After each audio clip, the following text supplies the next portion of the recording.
Mes chers collègues, nous sommes donc très heureux ce matin d'accueillir devant notre commission M.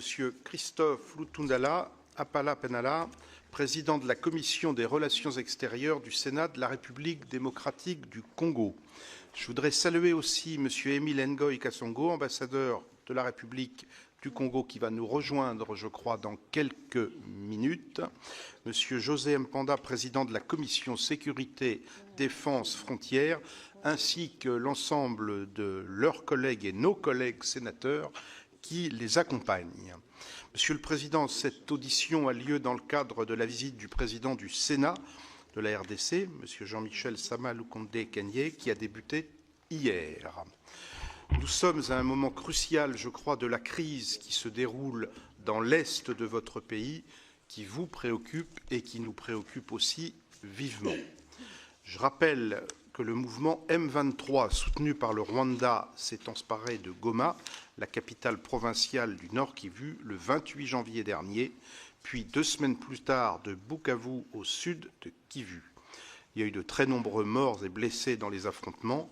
Aujourd'hui, Goma est coupé du monde et plus globalement, la crise humanitaire en cours dans la région a provoqué la fuite de 7 millions de personnes, dont 1 million depuis le début de 2025.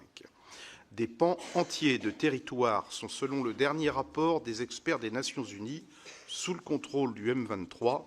Et par ailleurs, la communauté de développement de l'Afrique australe, impuissante devant ces événements, a annoncé la fin de sa mission en RDC. 2 processus de négociation parallèles étaient en cours jusqu'à récemment. Le processus de Nairobi, sous l'égide de la Communauté des États d'Afrique de l'Est, et le processus de Luanda, dirigé par la présidence angolaise. Le 8 février dernier a cependant eu lieu à Dar es Salaam, en Tanzanie, une rencontre entre les chefs d'État de la SADC et de l'EOAC, à l'issue de laquelle a été annoncée la fusion de ces 2 processus. Il semble que cette fusion reste à formaliser. Parallèlement, une rencontre inattendue entre les présidents Tshisekedi et Kagame a eu lieu la semaine dernière à Doha, au Qatar. Monsieur le Président, pourriez-vous nous faire un point sur cette rencontre, sur les décisions qui ont été prises à cette occasion et, le cas échéant, quelles sont les prochaines étapes prévues? Bien évidemment, nous souhaiterions aussi échanger sur les relations bilatérales entre votre pays et la France. Celles-ci, je crois, sont déjà riches. La France est mobilisée depuis de nombreuses années pour garantir le respect de la souveraineté et de l'intégrité territoriale de la RDC et permettre ou contribuer au règlement de la crise dans la région des Grands Lacs. La relation France-République démocratique du Congo se nourrit par ailleurs d'un lien privilégié fondé sur la francophonie. Enfin, la visite du président de la République à Kinshasa en mars 2023 a donné lieu à des annonces importantes dans le domaine de la santé, en matière économique, culturelle ou encore dans le champ humanitaire. L'Agence française de développement a également des engagements importants dans votre pays. Monsieur le Président, je vous laisse la parole pour un propos liminaire, puis la parole ensuite sera à nos collègues, si vous le voulez bien, pour un échange de questions et réponses. Je rappelle que cette audition est captée et diffusée sur le site et les réseaux sociaux du Sénat. Monsieur le Président, je vous laisse la parole. Merci beaucoup, Monsieur le Président. Au-delà des pratiques diplomatiques et des règles de bienséance, laissez-moi, au nom de mes collègues, vous exprimer très sincèrement notre satisfaction de nous trouver dans cette salle qui porte les noms prestigieux de M. Monori, un homme d'État français, ancien ministre et ancien président du Sénat. Ce n'est pas toujours qu'on est ici. Et voilà, nous sommes là, comme l'a dit le président du Sénat, le nôtre. L'accueil est très chaleureux et les échanges sont très sincères, constructifs. Nous allons nous situer dans cette perspective-là. Vous avez bien fait de contextualiser le dossier par rapport à notre pays et à la région et même à la communauté internationale ce qui a été pris comme initiative. Je ne voudrais pas vous prendre le temps en revenant sur les faits. Mais permettez tout de même que je relève, à partir de ce que vous avez dit, quelques évidences qui nous permettent justement d'avancer dans nos échanges. La première évidence aujourd'hui, j'appelle évidence parce que les évidences ne se discutent pas, elles se constatent. Vous avez le fait que depuis 2022, l'armée rwandaise est présente sur le territoire de la RDC, armes et munitions, participant aux opérations militaires en soutien, en nombre de troupes et en équipement, munitions, tout ce que vous voulez, à un mouvement rebelle. Cela s'appelle en droit international une agression caractérisée. Prenez la Charte des Nations Unies, l'acte constitutif de l'Union africaine, toutes les conventions que nous connaissons de relations entre États, que ce soit au niveau des Nations Unies ou au niveau de l'Union africaine, c'est clair comme de l'eau claire dans un verre clair, donc c'est de l'agression caractérisée. Une autre évidence, c'est que cette agression a provoqué, vous l'avez rappelé, Monsieur le Président, à juste titre, des déplacés de guerre. Aujourd'hui, en fait, nous battons le record. Et cette agression est venue donner encore de l'intensité et même de la vitesse au pillage de ressources de la RDC, les ressources minières particulièrement dans la partie concernée, les provinces du Nord et du Sud Kivu. Une quatrième évidence, c'est peut-être, on n'en parle pas tellement, c'est la destruction de l'écosystème, de l'environnement. C'est très important. Vous savez que la région du Nord Kivu, c'est une région riche en biodiversité, notamment en ce qui concerne le parc qui est là, en ce qui concerne d'autres minéraux et tout ça. Donc c'est une région qui protège beaucoup l'humanité et qui nourrit notre économie. La dernière évidence, et là, je n'ai même pas envie d'insister parce qu'il y a eu le Conseil aux droits de l'homme des Nations Unies qui s'est réuni il y a quelques mois à Genève, c'est la violation massive des droits de l'homme. Viol, recrutement d'enfants soldats, mauvais traitement, torture et même jusqu'à maintenant, ça continue. C'est ça, les évidences. Aujourd'hui, il y a beaucoup de rapports sur ça, à tous les niveaux. Ne perdons pas du temps beaucoup sur ça, allons vers les perspectives d'avenir. Et là, on peut dire aussi, et c'est aussi d'autres évidences, si on vous le permettez, qu'il y a eu beaucoup d'initiatives qui ont été prises par la communauté internationale, qu'elle s'appelle Nations Unies, qu'elle s'appelle l'Union européenne, qu'elle s'appelle l'Union africaine. En tout cas, de ce côté-là, ça n'a pas séché. On peut dire, grosso modo, que ces initiatives se cristallisent dans, à l'heure actuelle, la résolution 2773 du Conseil de sécurité qui était votée jusqu'au mois de février. Ça se cristallise aussi dans ce qu'on appelle processus de paix de Luanda et de Nairobi. On va en parler. Ça se cristallise aussi, c'est d'actualité fraîche, dans les différentes sanctions qui ont été prises au niveau des États, au niveau de l'Union européenne. Les Nations Unies, jusque-là, quoi qu'il a été saisi depuis longtemps par la RDC, n'a pas encore véritablement pris des sanctions, mais elle a donné des orientations contraignantes, à tous les moins, dans la résolution 2773. Alors, le défi, nous semble-t-il, c'est la mise en œuvre effective de ces résolutions et de ces sanctions pour qu'elles produisent les résultats escomptés.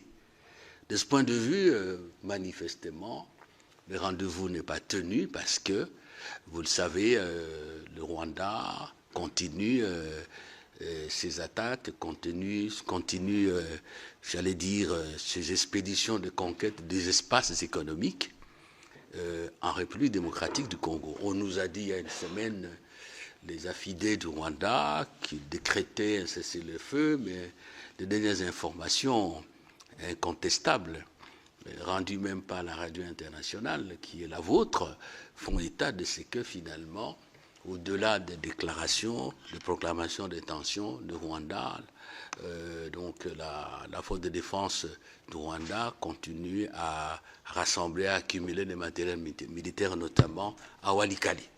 Donc là, c'est ça le problème. Qu'est-ce que nous sommes venus faire ici? Et pourquoi nous sommes là? Nous sommes là parce que la France est un pays membre permanent du Conseil de sécurité. Vous comprenez le poids de la France dans le processus décisionnel au niveau du règlement des conflits internationaux, pour ne pas dire de la gestion des affaires internationales. Nous sommes là aussi parce que la France, depuis que nous avons l'indépendance, est un partenaire important. Qu'est-ce qu'on dit là? Un partenaire traditionnel. Nous sommes là également parce que la France a pris sur elle, je ne dis pas le poids, la responsabilité d'être la plume de la RDC depuis 30 ans, parce qu'en fait la situation actuelle c'est la 4e agression du Rwanda contre la RDC. C'est la France qui propose un ensemble de décisions pour utiliser les termes des résolutions sur la RDC au niveau du Conseil de sécurité. Ce n'est pas un petit travail. C'est un travail qui nécessite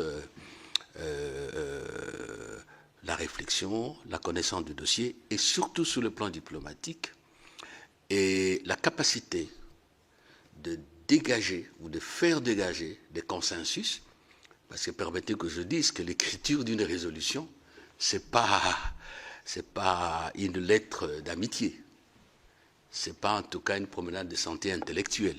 C'est un travail difficile. J'en ai l'expérience pour avoir été aux affaires étrangères. Parfois on négocie les résolutions pendant 3-4 semaines jusqu'aux petites heures et la France a toujours été là. Et la France aussi, dans le passé, nous sommes des parlementaires, nous savons que souvent le Quai d'Orsay prend soin de se concerter avec la RDC, même au niveau parlementaire, sur les résolutions. Et nous sommes là enfin parce que il y a une langue que nous partageons. Que dit, c'est pas langue seulement, parce que la langue véhicule. C'est une vision du monde. C'est une pratique de la vie, c'est une conception de relations, bref, c'est une culture, évidemment, dans la perspective de la multiculturalité qui caractérise la francophonie. Et nous avons des valeurs, la démocratie, que vous avez résumée chez vous, liberté. Nous avons en commun l'état de droit, qui, à l'interne, vous traduisez certainement par l'égalité des citoyens. Et à l'échelle internationale, la solidarité, que vous traduisez chez vous par la fraternité. Donc ce sont des valeurs que nous partageons, et quelque part nous allons en parler, il y a quand même des problèmes. Nous sommes en train de nous poser des problèmes sous ces partages-là. Le vécu de nos valeurs au niveau de l'OIF nous pose à nous, Congolais, des problèmes. Et sur ce point-là, qu'est-ce que nous attendons de nos collègues sénateurs français? Nous savons que dans votre constitution comme dans la nôtre, c'est le gouvernement qui définit, qui conduit la politique de la nation. Bien sûr, sous l'œil vigilant du Parlement, chaque chambre selon les compétences constitutionnelles. De toutes les façons, les moyens de contrôle et d'information sont à notre possession. Et nous sommes, on dit, l'autorité budgétaire. Et donc, comme parlementaires, et en l'espèce sénateurs, nous avons quand même des instruments qui nous permettent d'interférer, pas négativement, de faire pencher l'action gouvernementale vers certaines priorités, notamment ici les priorités d'amitié et de coopération. Nous attendons de nos collègues sénateurs d'user de ces instruments qui sont à notre portée, qui sont classiques, mais qui ne restent pas moins efficaces. Pour faire quoi? un, obtenir effectivement l'application de la résolution 2773 du Conseil de sécurité des Nations Unies. Je n'ai pas de la peine à revenir sur ça parce que la plume est là, je suis devant la plume. Nous attendons de vous également que, au niveau des institutions européennes, là la France joue un rôle, je le dis, je n'invente rien. Ce sont plutôt des responsabilités que ce qui a été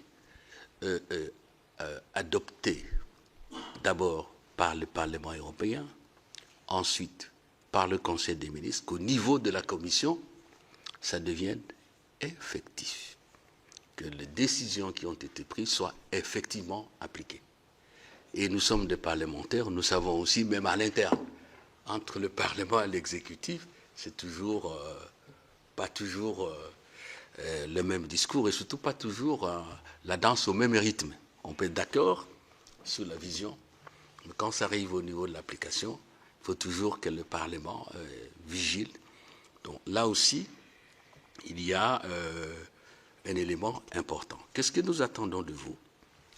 Il y a des perspectives, des résolutions qui ont été prises au niveau d'autres institutions internationales, mais qui ont de l'importance.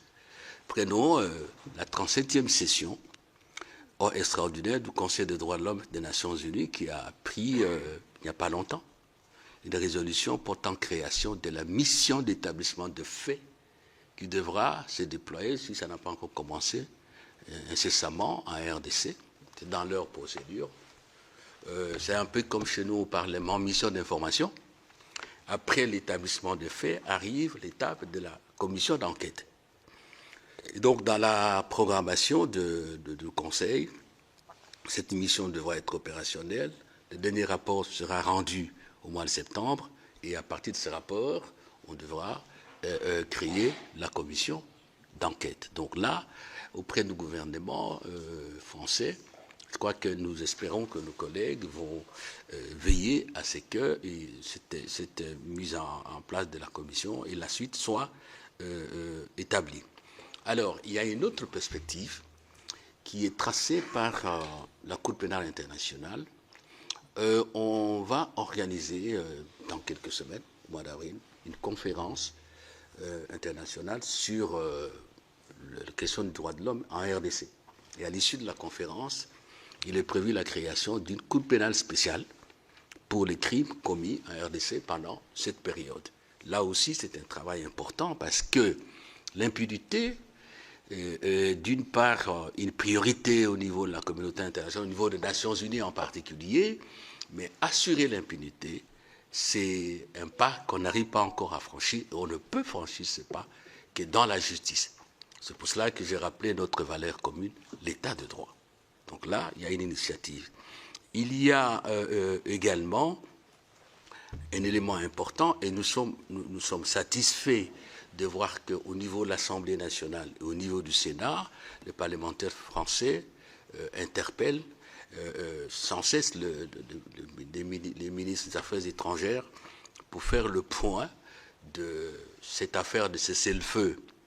L'unanimité est là, tout le monde a demandé le cessez-le-feu. J'en ai dit un mot en passant, on a l'impression qu'on demande pour que ça ne soit pas fait. Donc, il faut absolument qu'au niveau parlementaire, nous puissions veiller, parce que nous sommes les élus des peuples et des collectivités et des provinces, collectivités locales et des provinces, donc nous sommes des mandataires politiques et démocratiquement élus, nous souhaitons qu'on puisse veiller à cela. Qu'est-ce que nous souhaitons obtenir aussi de la France et de nos collègues parlementaires français? Il y a le problème de l'OIF. J'en ai parlé. D'un mot, la démission d'inaction de l'OIF dans un conflit qui oppose deux États membres, un conflit qui provoque une tragédie pour un peuple. On nous dit que nous sommes le plus grand pays francophone du monde à travers le nombre de locuteurs, et un conflit qui viole de manière flagrante le droit international. Aucune initiative Des déclarations, il y en a eu. On va parler de l'APF. Il y en a eu. Mais une initiative de terrain, rien du tout. Au Canada, la dernière Assemblée générale de l'APF, nous avons pris des résolutions. On a prévu une mission de bons offices. La mission ne s'est jamais déployée jusqu'à aujourd'hui. Et donc, cette inaction nous scandalise.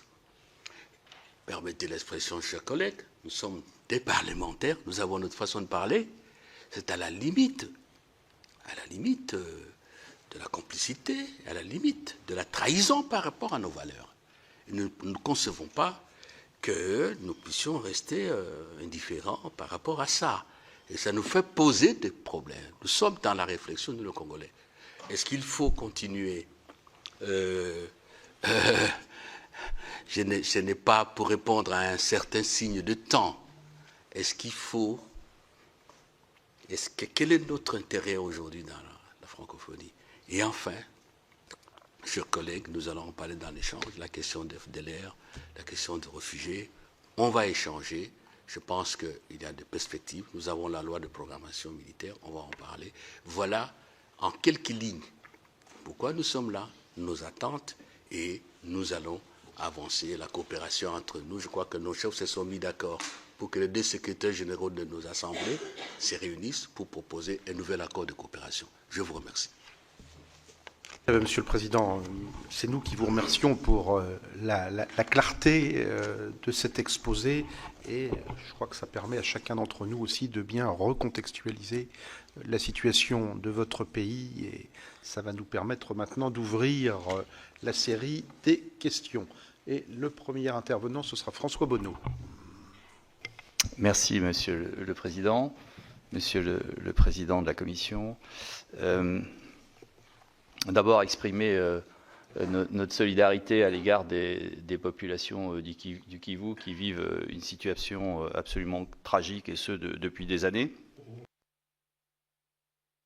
Votre pays a fait le choix, et c'était son droit le plus absolu, de ne pas investir dans une armée telle qu'on peut le considérer dans nos pays, et de s'appuyer à la fois sur des milices et aussi sur des forces étrangères, bien sûr mandatées dans un cadre que vous avez pu évaluer, et notamment les FDLR qui sont issus des génocidaires rwandais. Et ma question est de savoir que, par rapport aux résultats qui sont malheureusement très contrastés, et on le voit bien, et vous l'avez évoqué aussi sur la situation actuelle, envisagez-vous, par rapport à tout cela, et en dehors même de tous les processus de paix engagés, de modifier votre stratégie sur le terrain?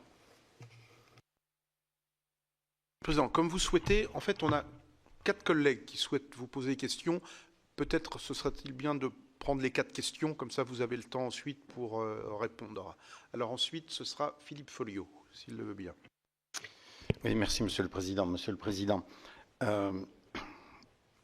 j'ai en mémoire un échange que nous avions eu dans le cadre du groupe d'amitié avec l'ambassadeur de votre pays, et qui nous disait, en fait, la RDC est à quelque part victime de ses ressources naturelles, et qu'il y a un certain nombre de voisins, un certain nombre de groupes qui pillent, je veux dire, les ressources qui sont les vôtres. Avec un élément qui est un élément important, c'est la tyrannie des distances. La tyrannie des distances. C'est-à-dire que de Goma jusqu'à Kinshasa, je crois que par la route, c'est 2500 km, ou quelque chose comme ça. De Goma jusqu'à Kigali, c'est 170 ou 180 km.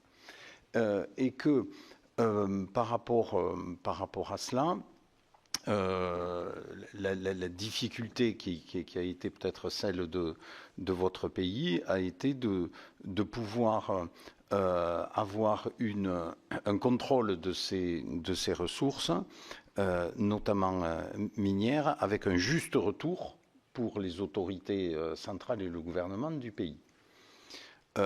Y compris dans le Kivu, nord ou sud, il y a des exploitations qui sont engagées par des groupes étrangers, des groupes canadiens et des groupes chinois.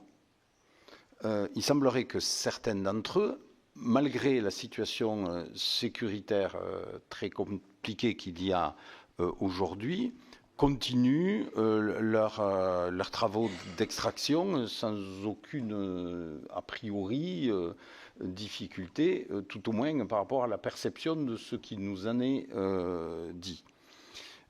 Pouvez-vous nous dire quelle est la réalité de la situation par rapport à cela? Et parce que ces enjeux d'exploitation des ressources sont aussi sous-jacents et du contrôle de l'exploitation de ces ressources sont aussi sous-jacents par rapport à la situation sécuritaire qu'il peut y avoir donc sur le secteur. Et donc, et selon vous, comment faire pour faire de telle sorte que les ressources liées à ces exploitations donc, puissent mieux profiter à votre pays et puis mieux assurer les éléments relatifs au développement de celui-ci? Alors, la question suivante, c'est Hélène Conway-Mouret. Merci, Monsieur le Président. Merci à vous pour votre présence. Je pense qu'il est très, très important pour nous d'entendre les faits. Et je crois que vous nous rassurez aussi quant à votre volonté de défendre l'état de droit et le droit international qui aujourd'hui n'est pas forcément respecté par ceux que l'on pourrait attendre. Bien sûr, c'est l'occasion pour nous aussi d'exprimer toute notre solidarité avec vos populations qui souffrent aujourd'hui. Mais comme nous sommes ici à la Commission des Affaires étrangères et de la Défense, je voudrais vous entendre sur la question de défense de votre territoire. Comment aujourd'hui nous pouvons, alors en tant que parlementaires, mais également à différents niveaux, vous soutenir dans vos efforts pour... Il faut espérer qu'il y ait un cessez-le-feu et la paix, mais la paix doit se défendre. Il faut que vous soyez en capacité ensuite de défendre et de continuer à défendre vos populations et vos territoires.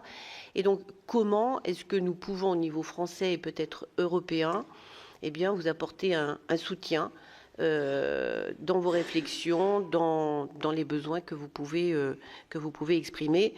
Et le dernier point, le Rwanda joue une carte très forte, justement avec la capacité de déployer son armée bien au-delà de ses frontières, sur l'ensemble du continent africain, en rendant des services à un grand nombre de pays. Et pour cela, eh bien sûr, ce pays a besoin de financer, d'équiper, de payer ses soldats, ce qu'ils font très bien. C'est une armée qui est plutôt performante, mais qui fait qu'un grand nombre de pays, peut-être, préfèrent regarder ailleurs par rapport à ce qui se passe sur votre territoire pour pouvoir bénéficier des services rendus par l'armée rwandaise dans un nombre, disons, de pays. Merci. Et dernière question, ce sera Jean-Luc Rouel. Merci, Président. Ça rejoint un peu les interventions de mes collègues. Bon, finalement, aujourd'hui, on a une situation qui est extrêmement tendue. Ce qu'on ne sait pas, qui ne peut trouver de solution qu'au travers de voies militaires, de voies diplomatiques. Donc, ce qui serait intéressant pour nous, c'est de savoir exactement, comme ça a été évoqué par mes collègues, quelle est réellement aujourd'hui la capacité de la défense de RDC de pouvoir régler tout ou partie de la solution, sachant que le reste donc ne peut se faire que par voie diplomatique. Alors sur l'aspect voie diplomatique, on a bien entendu noté la rencontre de Doha, qui a été... Bon, est-ce qu'on peut avoir une idée du contenu de ce qui s'est dit à Doha? Et puis, ce qui est intéressant quand même, c'est de voir que le Qatar investit considérablement au Rwanda, mais investit également en RDC. Donc en fait, c'est un bailleur commun, et donc ça, quand on a des intérêts communs, c'est plus facile d'aider à régler les problèmes. Bon, et puis on a vu la puissance de négociation des Qataris ces dernières années et ces derniers mois. Après, juste un petit point concernant, comme on l'avait vu hier, vous avez deux guerres en fait. Vous avez la guerre aujourd'hui avec le risque d'éclatement que l'on connaît, mais vous avez aussi la guerre du développement. Parce que aujourd'hui, avec 120 millions d'habitants, avec 7 millions de réfugiés, demain en 2050 avec 200 millions d'habitants, vous avez un défi vraiment majeur de développement. Et si ce défi n'est pas réglé au travers d'une politique vraiment très volontaire d'inclusion, on retrouvera un pays qui sera en grande difficulté dans 25 ans. Et là, ça interpelle aussi la communauté internationale parce que tout le monde doit être mobilisé sur cet aspect qui pourrait, dont la solution pourrait être un plan Marshall, c'est-à-dire qu'on reconstruit, on apaise le Congo, et puis on passe à la deuxième phase qui est assurer la pérennité du pays, assurer la pérennité du pays au travers d'un développement. Et puis un dernier petit point sur les entreprises françaises, donc elles sont malheureusement complètement, presque totalement absentes. Là, on en a un peu parlé hier. Il faudrait vraiment renouer des contacts pour rendre un peu de séduction pour le pays. Et je rappelle, dernier point, c'est la convention fiscale que l'on attend, qui est en cours de négociation depuis plusieurs années, qui serait vraiment souhaitable de finaliser. Merci. Merci. Alors, Monsieur le Président, je redonne la parole pour une demi-minute à Hélène Conway-Mouret et ensuite notre collègue Michel Gréaume. Merci, Monsieur le Président. J'avais oublié un point qui est important, c'est le retour des réfugiés. Parce que, pour aller dans le sens de ce que vient de dire notre collègue Jean-Luc Ruel, en effet, il y a le long terme, et le court terme, c'est quand même gérer 6 millions de déplacés aujourd'hui. Merci, Président. Voilà, Michel Gréaume. Voilà, moi, c'est sur la coopération dans le champ humanitaire. Je voulais vous demander, après les rencontres entre Macron et Tshisekedi, la France a augmenté son financement dans le champ humanitaire de 39 millions d'euros. Quelles mesures la France a-t-elle prises en matière d'aide humanitaire avec cet argent pour venir en aide aux populations déplacées? Et la coopération franco-égyptienne avait fonctionné pour Gaza. Existe-t-il une coopération humanitaire analogue pour l'Est du Congo avec la France et d'autres pays tiers? Merci. Merci, Michel. Voilà. Bon, allez, vas-y, oui. Ce sera la dernière. Non, je pensais, Monsieur le Président, veuillez m'excuser, je pensais que la question serait posée. Merci, Monsieur le Président, de votre exposé liminaire. Le président Tshisekedi a réaffirmé la semaine dernière son intention de négocier un accord minier avec les États-Unis, en évoquant un partenariat gagnant-gagnant. Pouvez-vous nous dire où en sont les discussions dans la concrétisation de cet accord? Et quel regard portez-vous sur ce partenariat? Quelles pourraient être les répercussions éventuelles sur le conflit? Merci. Voilà, Monsieur le Président, comme vous pouvez le constater, la parole est très libre autour de cette table avec des questions très claires et très diverses. Je vous donne la parole et si vous le souhaitez, vous pouvez d'ailleurs la partager avec celui ou celle de vos collègues que vous le souhaitez. Vous avez la parole et nous avons une vingtaine de minutes pour terminer.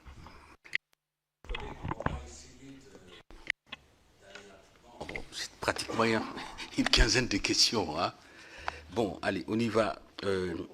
Assez... On a noté votre esprit de synthèse dans votre première intervention, donc on vous fait confiance. Non, le Congo n'a pas choisi de ne pas investir dans l'armée. Il n'y a pas au monde un État responsable ou des dirigeants responsables qui peuvent faire ce choix-là. La défense est une des conditions sine qua non de l'existence de l'État. C'est pour ça qu'il y a un commandant suprême et tout ce que vous connaissez. Nous n'avons pas choisi non plus de travailler avec de groupes armés. C'est très important, chers collègues, qu'on ait des précisions là-dessus. Brièvement, l'armée congolaise dont a hérité le président Tshisekedi, c'est une armée composée bien sûr d'hommes et de femmes déterminés, courageux, mais une armée qui a été, je n'hésite pas, totalement démotivée, neutralisée et infiltrée. Vous connaissez cette affaire des accords, mixage, brassage et tout, et tout. L'AFDEL arrive, tout le système de défense a été détruit. Je ne dis pas bon ou mauvais, mais c'est un constat que je fais. Il fallait refaire.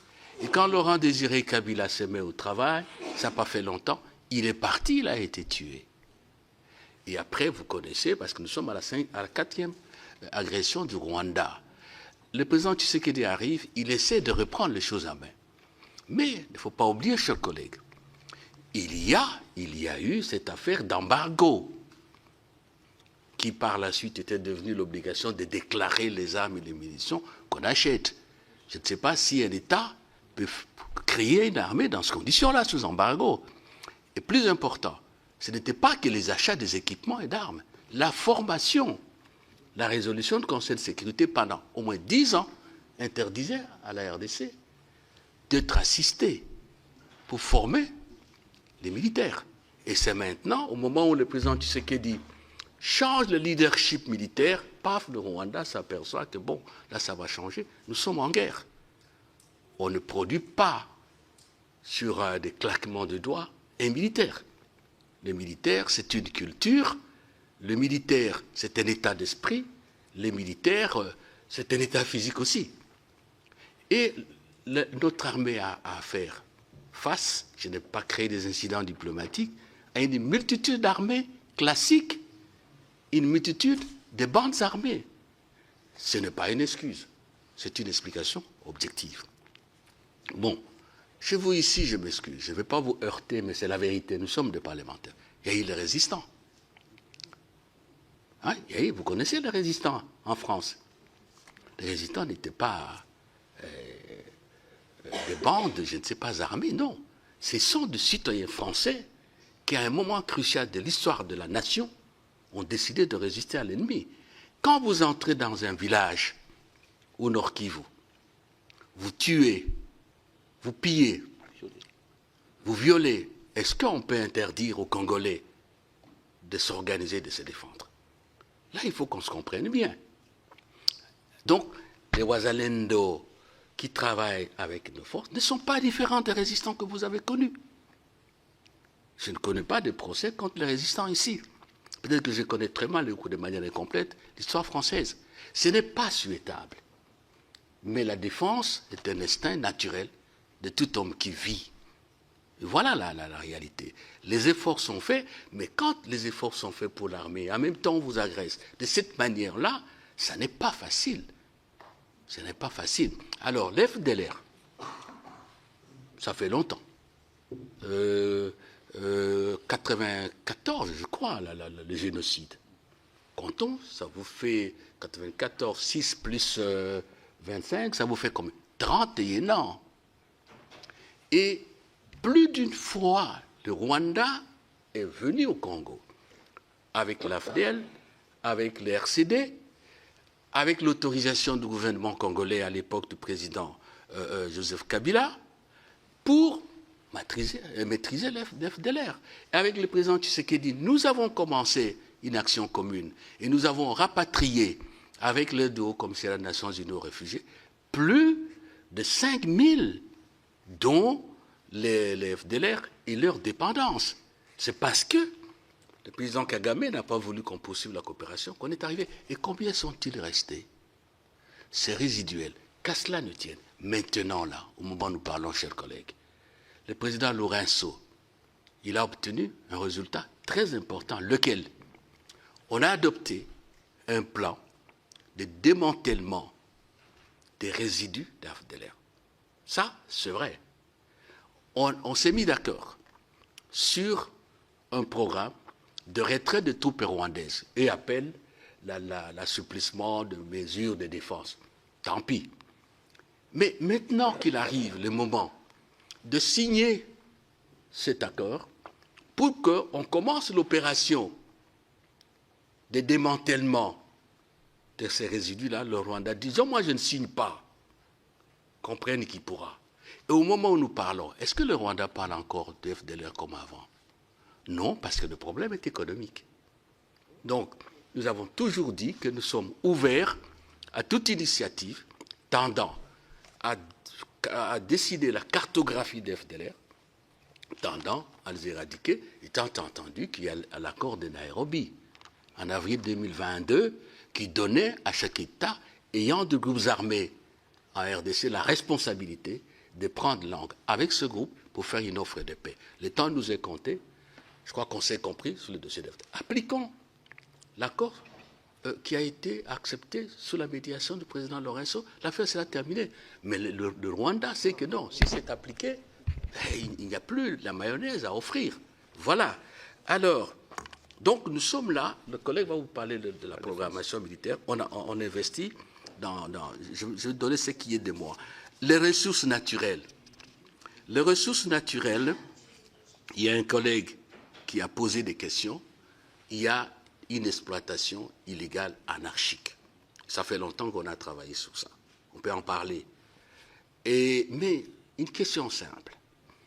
Est-ce que vous ne trouvez pas, c'est la question de l'absence de l'État, notamment du fait de la guerre, qui favorise quelque part cette exploitation devenue très anarchique. Et dans le passé, et nous sommes des parlementaires, il y a eu des perspectives qui ont été ouvertes. Nous avons fait des propositions, nous, la RDC, à la communauté internationale, notamment la bonne application des guidelines de l'Union européenne. Il y a une institution, j'oublie son nom, va venir, qui a élaboré des directives pour suivre, pour faire la traçabilité de l'exploitation de ressources naturelles. Nous n'avons pas cessé de demander à nos partenaires la coopération au niveau douanier, la coopération au niveau du système bancaire, pour justement essayer d'endiguer ce mal. Et nous-mêmes, nous prenons des décisions. Donc le mal est là, mais il faut rétablir l'État. Et c'est pour cela que vous comprenez qu'on ne laisse pas le Kivu tranquille, notamment pas le Rwanda, parce que le Rwanda vit de cela. Et permettez, chers collègues, c'est l'occasion de parler du MOU que l'Union européenne a signé, parce que nous apprenons depuis quelques jours qu'au niveau de l'Union européenne, il y a des États qui estiment non, c'est un MOU, il faut l'appliquer. Ah non. Nous avons signé avec vous, avec l'Union européenne, un MOU bien avant le Rwanda, peu après l'arrivée du président Tshisekedi. Et nous vous en parlons parce que nous étions dans l'affaire. Nous avons fait de propositions. Ça n'a pas été appliqué. Paf, l'Union européenne, si. Le reste, vous le connaissez. Gagnons du temps. Mais nous avons fait une dernière proposition. Cette année, non, l'année passée au mois de mai. Elle est laquelle? Nous avons proposé à l'Union européenne la mise en place de comités conjoints des experts de l'Union européenne et de la RDC pour étudier toutes les questions liées à la traçabilité des produits miniers congolais qui sont acheminés sur le marché européen. 2, pour voir quelles sont les dispositions pratiques pour que le MOU que nous avons signé avec lui soit mis en œuvre. Comme ça, vous sortez de la zone de minerai de sang. Et nous avons écrit, nous n'avons pas de réponse jusqu'au moment où nous parlons.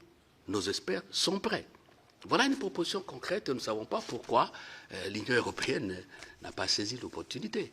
Donc cette question-là aussi, elle est cruciale et nous continuons à dire, chers collègues, nous comptons sur vous, que vos gouvernements ne s'engagent pas dans le recel. Ça n'est pas normal, c'est contraire aux valeurs de civilisation qui sont les vôtres. Capacité de développer la question de l'armée, vous allez l'aborder tout de suite là, parce qu'il y a eu beaucoup de questions. Capacité de développer le besoin d'équiper l'armée, il va en parler. Solution diplomatique. Oui, aucun État ne peut accepter la guerre. Et ne perdons pas de vue, collègues, que la guerre se passe chez nous. C'est nous qui sommes victimes de tout ce que nous déplorons. Violation des droits de l'homme, pillage et tout. Est-ce qu'il est normal que nous ne refusions le dialogue? Mais est-ce qu'il est normal aussi que nous ne défendions pas?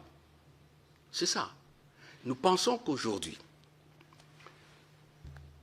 le président Lorenzo a déjà obtenu 2 acquis.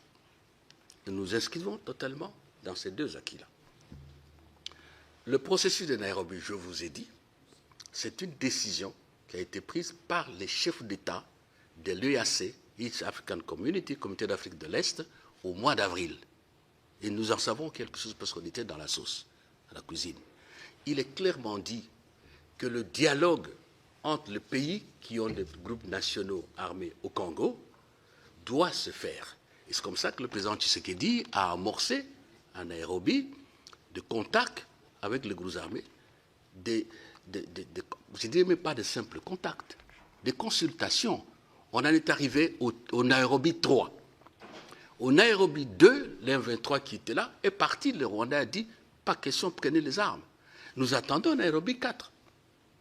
Dès qu'on convoque Nairobi 4, les dialogues continuent. Et on ne voit même pas comment se pose le problème du dialogue. Parce qu'au lieu de signer l'accord sur le bilatéral, parce que n'oubliez pas que le président Lorenzo, Luanda, c'était pour gérer les relations entre le Rwanda et la RDC. C'était la mission confiée au président Lorenzo. Mais ce n'est pas le dialogue interne. Le dialogue interne, c'est Nairobi. C'est pour cela que nous disons à RDC. Et le Parlement, consulté par le président, nous avons donné feu vert au président de faire en sorte que le retrait des troupes rwandaises se réalise, le démantèlement des FDLR, selon les plans convenus. Ce qui ne signifie pas que nous sommes responsables du génocide rwandais. Rappelez-vous des rapports de la commission Paul Kiles de l'Assemblée nationale qui a dit que ce sont les Rwandais qui ont tué les Rwandais. Ici, c'est chez vous. Donc, comprenez-nous bien. Donc, nous n'avons pas de problème. Mais qu'on ne sorte pas avec de fausses raisons. Doha. Qu'est-ce qui se passe? Aujourd'hui, il était contestable que la glace qui s'est érigée entre le président Tshisekedi et le président Kagame a pris de l'épaisseur. Ça devient dur. Et je crois qu'à ce stade, je souligne à ce stade, parce que notre président a toujours dit, et il a raison, que le vrai interlocuteur, c'est le Rwanda. Dès lors que Doha, parce qu'on a bien expliqué, des relations avec les deux États, donc ça donne à Doha la capacité de servir au rapprochement. Doha, donc l'émir, a entrepris une démarche pour briser la glace, et n'est pas encore brisée, mais au moins elle est fissurée. Et il faut lire le communiqué conjoint, la déclaration de Doha, pas celle faite par le Rwanda, qui est une déclaration tripartite. Doha accepte, appuie, apporte le soutien à Nairobi et à Luanda pour dire d'un mot. Voilà ce qu'il y a, il n'y a pas de mystère et ça va. Alors, la question des réfugiés. La traçabilité, je parlais de la traçabilité, la question des réfugiés. Au mois de mai de l'année dernière, à la demande, à l'initiative du président Félix-Antoine Tshisekedi, le haut-commissaire des Nations Unies aux réfugiés a réuni les ministres des Affaires étrangères de l'époque, qui est devant vous, et la ministre chargée des urgences, la ministre rwandaise, à Genève, pour traiter de ce dossier. Nous avons traité du dossier, on a repris les accords antérieurs, on a mis dans un pipeline une programmation des activités. Ça a été signé. Si on savait, j'allais vous amener ça. Les réunions se sont poursuivies à Nairobi, et lorsque est arrivé, la réunion à Goma convenue, le Rwanda a refusé de venir. Ils sont allés à Addis Abeba. Et ça s'est bloqué. Nous avons dit, le président Tshisekedi a dit, ok, ce sont nos compatriotes. Il faut qu'ils reviennent. Mais vous savez, collègues, qu'en vertu de la Convention de Genève, je crois de 1942 ou de 1950, j'oublie la date, le rapatriement est d'abord volontaire. Le rapatriement suppose également que les conditions du départ sont modifiées et que les réfugiés eux-mêmes décident de revenir. Ce qui fait que nous avons fait une proposition. Notre proposition était simple, parce que ce sont des Congolais et ce sont des compatriotes qui sont là, accepter de Rwanda, accepter que les autres Congolais de leur village, les chefs coutumiers et le reste, viennent leur parler pour qu'ils se mettent d'accord sur les conditions de retour. C'est ce que nous avons dit. Et le Rwanda n'a pas accepté. Le processus est interrompu. C'est simple. Revenons à Genève. Collègues, vous êtes ici, vous pouvez... C'est cela documenté à Genève. Le document existe. C'est simple comme bonjour. Et voilà. Et donc, ce que je peux vous le dire par rapport... Ah oui, avec les États-Unis. Non, moi, je ne sais pas pourquoi on fantasme ou on prend cela autrement. Les États, quels qu'ils soient, coopère, il signe des partenariats. Et tout État qui a de moyens, il fait le marketing de ses ressources, de ses capacités technologiques, naturelles et tout. Je vous apprends que le rapprochement pour les accords, pour les investissements, ne date pas de M. Trump. En décembre, lorsqu'il y a eu, il y a 2 ans, la rencontre États-Unis-Afrique, il y a eu des accords que nous avons signés avec les États-Unis, notamment concernant l'industrie de batteries électriques au Katanga. Les États-Unis se sont associés à l'accord de base que la Zambie et la RDC avaient signé. Donc, de la même manière, nous demandons aux Européens et même aux Africains, l'Afrique du Sud, aux Asiatiques, de venir investir au Congo. Nous le faisons avec les États-Unis. Il n'y a aucune raison objective qui puisse faire qu'on ne le fasse pas. Et le résultat par rapport à la crise, c'est évident aussi. On ne coopère pas pour rien. On coopère pour résoudre ce problème interne. Si le revenu obtenu des États-Unis ou le partenariat, qui pour nous c'est une règle d'or, le président l'a répété, ce gagnant-gagnant peut aider à armer, à équiper notre armée, peut aider à exercer une magistrature d'influence pour obtenir de M. Kagame qu'il arrête ses aventures tragiques et meurtrières, pourquoi pas? Où est le problème? On ferait avec n'importe quel pays au monde. Moi, je ne vois pas pourquoi ça doit poser de problème. Et voilà. Donc, moi, je crois que c'est l'essentiel. Pour l'armée, le collègue va dire un mot, et puis voilà. Quoi. Monsieur le Président de la Commission de la Défense, je vous donne la parole. Je souhaite la bienvenue à son Excellence, l'ambassadeur de RDC en France. Merci beaucoup, chers collègues. Je voudrais vous remercier également, réitérer les remerciements que mon collègue Christophe a pu présenter. Je voudrais, compte tenu de l'économie du temps, les questions sont intéressantes, mais on n'a pas beaucoup de temps. Je vais juste revenir sur la défense, simplement sur la défense, puisqu'avec brio, il a déjà présenté tout ce qu'il y a comme diplomatie et tout ce qu'il y a comme problème des réfugiés. Je soutiens ce qu'il vient de dire. Le président Tshisekedi a hérité une armée faible, inexistante. Alors, il se met dans les réformes. Et les réformes les plus importantes passent par les parlements.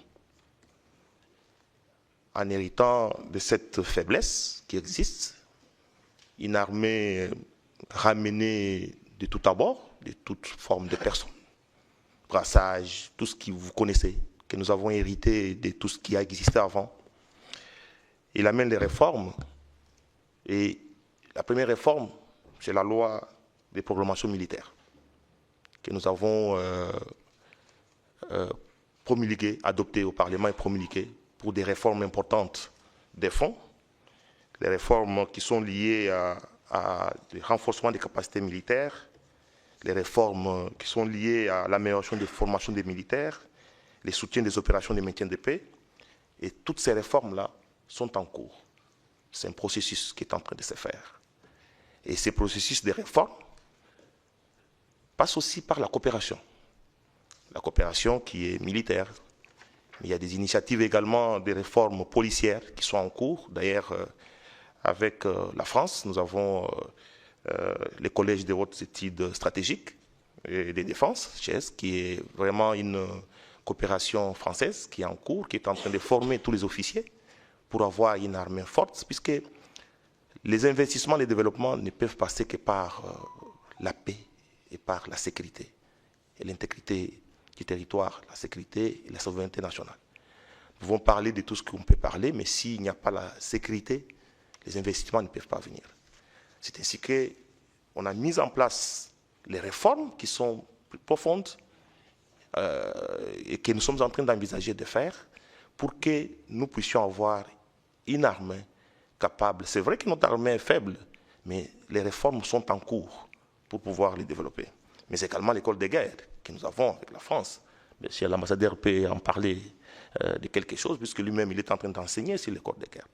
Pour qu'on arrive à avoir des militaires, des officiers capables et pas tout ce qu'on nous a amené qui sont des espions autour de l'armée congolaise et qui présentent les faiblesses.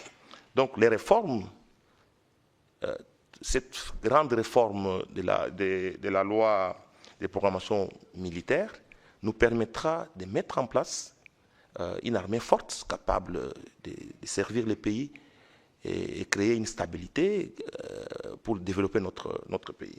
Donc, nous en avons parlé hier dans les discussions au niveau des présidents pour que nous puissions mettre en place cette coopération non seulement militaire, mais également policière, qui permettra que nous puissions avoir des hommes et des appuis en équipement et en tout ce qu'il y a comme formation et échanger les expériences possibles entre les deux États pour que nous puissions mettre en place mettre fin à cette instabilité au niveau de nos pays respectifs. Voilà, en grande ligne, mais nous allons pouvoir procéder nous avons échangé avec des collègues pour que nous mettions en place cette coopération qui nous permettra de pouvoir appuyer l'armée congolaise par des formations, par l'échange d'expériences et par une coopération stable. Merci beaucoup.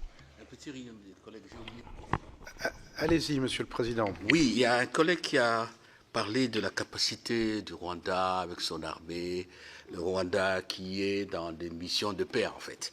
On a déjà entendu ce discours, mais c'est extrêmement dangereux.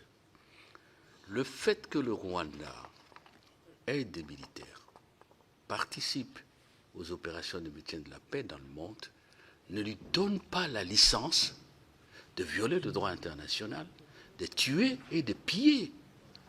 Je suis dans le pays de la Révolution française. Je suis dans le pays membre de l'OIF. Ça n'est pas possible.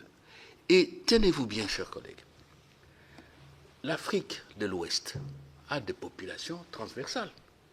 Si un Peul a un problème, ou des Peuls en Guinée, les Peuls qui sont au Sénégal, vont-ils dire oui, le Sénégal va dire oui, moi j'interviens. Nous avons des tribus, de communautés transversales avec la Zambie, avec l'Angola, avec la Tanzanie et ainsi de suite. Quelle serait l'Afrique si on institutionnalise les interventions des États au motif que les membres des communautés qui sont chez moi seraient martyrisés, seraient persécutés, ce qui est faux d'ailleurs, parce que vous ne pouvez pas être persécuté en ayant des officiers militaires, des généraux, en ayant des membres au gouvernement. Donc, nous avons dit à certains pays qui nous ont parlé de cela. Non, bien au contraire. Lorsqu'on fait partie des soldats de la paix, on doit incarner un modèle de société. On doit incarner la Charte des Nations Unies. On doit incarner le droit international dans ce qu'on fait. Et ça, c'est dangereux. Et c'est l'affaire de 20 millions mensuels. Parce que vous savez que l'argent est fongible. Quand vous mettez à la disposition de l'État 20 millions parce qu'il y a une opération de maintien de la paix, vous ne savez pas à quoi servent ces 20 millions. Les armes qu'on achète. Nous, on nous a dit à l'époque, il faut déclarer toutes les munitions que vous achetez, toutes les armes. Le Rwanda, ça n'a pas été le cas. Donc, c'est très dangereux de développer ce genre de conception. Tout le monde doit travailler pour la paix et la sécurité internationale. C'est comme ça qu'en 1945, on a créé les Nations Unies après la Société des Nations. Nous sommes des parlementaires, des pays démocratiques, des pays qui croient à l'état de droit. Je crois que nous sommes d'accord sur ça et arrêtons ça. Monsieur le Président, merci pour cette excellente conclusion. Monsieur l'ambassadeur, si vous le voulez bien, je vous laisse le mot de la fin. 5 minutes.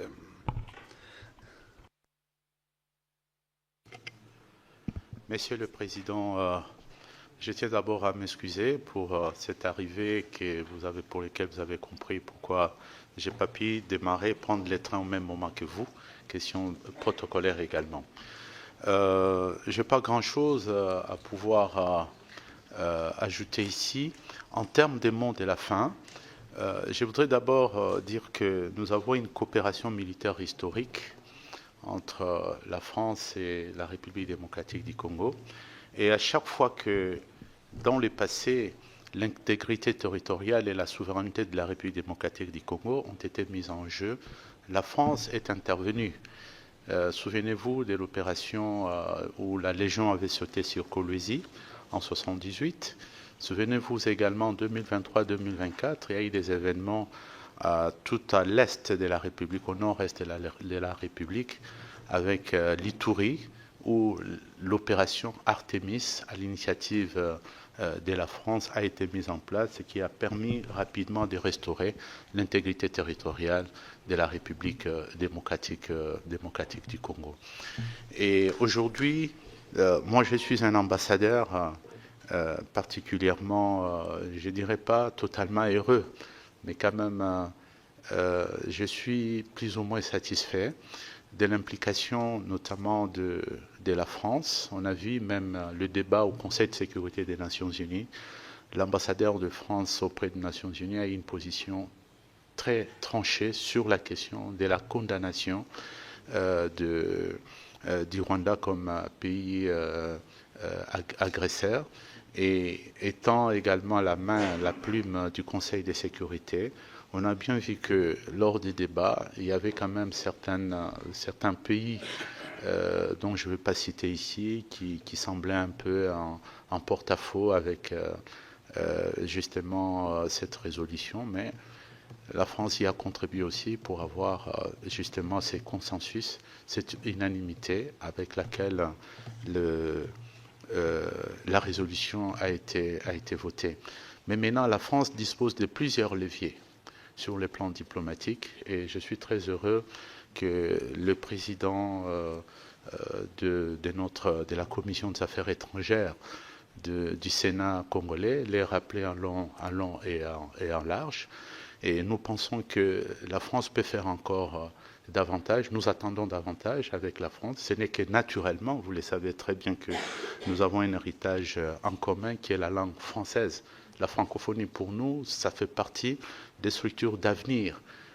Aujourd'hui, l'avenir est dans le multilatéralisme, et nous pensons que la RDC, c'est un allié fondamental dans le cadre de la francophonie. C'est pour ça, d'ailleurs, nous pensons de plus en plus jouer les rôles à la dimension de notre représentativité au sein de la francophonie, étant donné justement que sur le plan démographique, la RDC dispose de plus des locuteurs dans le monde qui parlent français. Et je terminerai sur le plan en complétant le président de la commission, notre président de la commission de défense, qui a dit l'essentiel. C'est que moi-même, je suis intervenant en matière de géopolitique au niveau de l'école de guerre, qui est une fierté de la coopération militaire entre la RDC. Cette école de guerre a eu déjà la visite à l'époque de Madame la ministre de la Défense qui est venue nous visiter. J'interviens dans cette école qui est très récente, relativement récente, 5 années déjà. Et cette année, cette nouvelle promotion des stagiaires, nous aurons vraiment un officier français. Un officier français qui va être parmi les stagiaires de l'école de guerre, ce qui est tout un symbole sur la qualité de la formation que cette école est en train de produire. Et donc, nous en sommes très, très reconnaissants, et nous y travaillons pour que cette coopération puisse s'approfondir. Dernièrement, lors de sa visite officielle, la première visite officielle du président de la République, son Excellence Félix Antoine Tshisekedi en France, il y a eu une séquence importante à l'école militaire qui a été réservée à des questions de défense. Et nous comptons sur le soutien de votre commission pour que cette coopération puisse aider justement à faire en sorte que la RDC puisse se doter d'une vraie dissuasion qui permettra de stabiliser les pays. Ce n'est pas facile de contrôler, de sécuriser un territoire de 2 345 000 km². Ce n'est pas seulement le nombre de militaires qu'il faut, mais la formation, la qualité. Et ça, nous avons besoin de votre expérience, que ce soit pour l'armée de terre, que ce soit pour les forces aériennes, que ce soit pour la marine, puisque nous avons aussi une façade maritime sur l'Atlantique. Nous avons des grands lacs, le Tanganyika, le lac Kivu, ce sont des lacs pour la très grande partie qui qui sont dans les territoires de la République démocratique du Congo. Voilà pourquoi nous pensons que nous mériterions également une attention un peu plus particulière de la part de la France, non seulement pour résoudre les problèmes qui sont sur la table, mais aussi pour l'avenir. Et je vous remercie. Bien, Monsieur l'ambassadeur, merci pour ces propos conclusifs. Merci à vous, mes chers collègues, présidents des deux commissions, chers collègues aussi, sénateurs, sénatrices de la RDC. Je crois que ça a été une audition extrêmement intéressante, importante, tout à fait ouverte dans vos propos, ouverte dans nos questions et aussi dans vos réponses. Ça correspond absolument à notre façon de travailler ici au sein du Sénat français. Vous dire aussi que les éléments de réflexion que vous nous avez apportés ce matin sont extrêmement importants.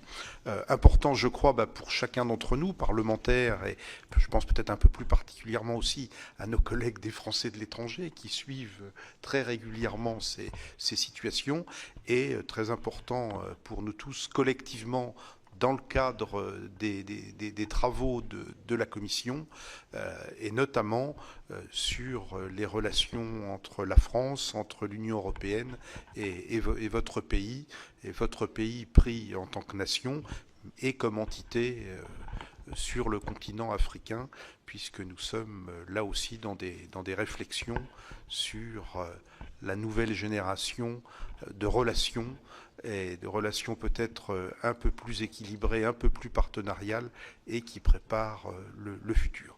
Donc je crois que chacun va pouvoir tirer de cette audition de ce matin bonne matière première dans nos réflexions et dans nos travaux. Voilà, merci d'avoir partagé cette heure et demie avec vous. On va vous raccompagner, la réunion va s'arrêter et je demande aux membres de la commission du Sénat français de rester autour de la table parce que nous avons une autre audition ensuite. Messieurs, mesdames, merci à vous. Merci beaucoup.